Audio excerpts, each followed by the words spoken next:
ঢাকা ইউনিভার্সিটির বলতে আমরা যা বুঝি, স্বাভাবিকভাবে ইউনিভার্সিটির আনফরচুনেটলি ইন্টারন্যাশনালি র‍্যাংকিং এর মধ্যে পড়ছে না।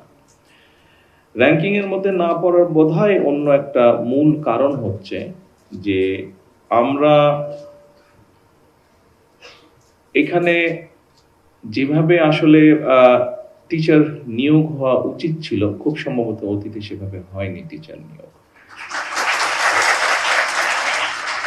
যেটা আমরা শুনেছি, দূর থেকে আমি যেটা শুনেছি বা যতটুকু দেখছি, পত্র-পত্রিকা পড়েছি, এখানে পলিটিক্যাল বায়াসনেসটাকে বোধহয় বেশি প্রায়োরিটি দেওয়া হয়েছে। অনেক বেশি বায়াসনেস এটা প্রায়োরিটি পেয়েছে। আমরা যদি প্লিজ হাবিব, আওয়াজ হচ্ছে। আমরা যদি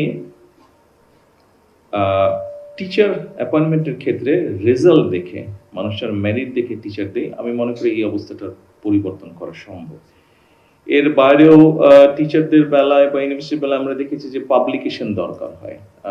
ডিন বা বিভিন্ন পদে যারা যান, বিভিন্ন রকম পাবলিকেশন, সাইটেশন, এই বিষয়গুলো বোধহয় থাকে, কিন্তু সেগুলোরও আমরা অ্যাবসেন্স দেখেছি। তো আমরা যদি এই প্র্যাকটিসগুলো শুরু করি অন্য বিশ্বের ভালো ভালো ইউনিভার্সিটিগুলোতে, যেভাবে সাধারণত হয়, টিচার রিক্রুটমেন্ট, টিচারদের যে একজন টিচার হলে উনি একসময় ডিন হবেন, একসময় বিভিন্ন ডিপার্টমেন্টের চার্জে উনি যাবেন, এগুলো ওনার একাডেমিক পারফরমেন্স থেকেই হয়ে থাকে।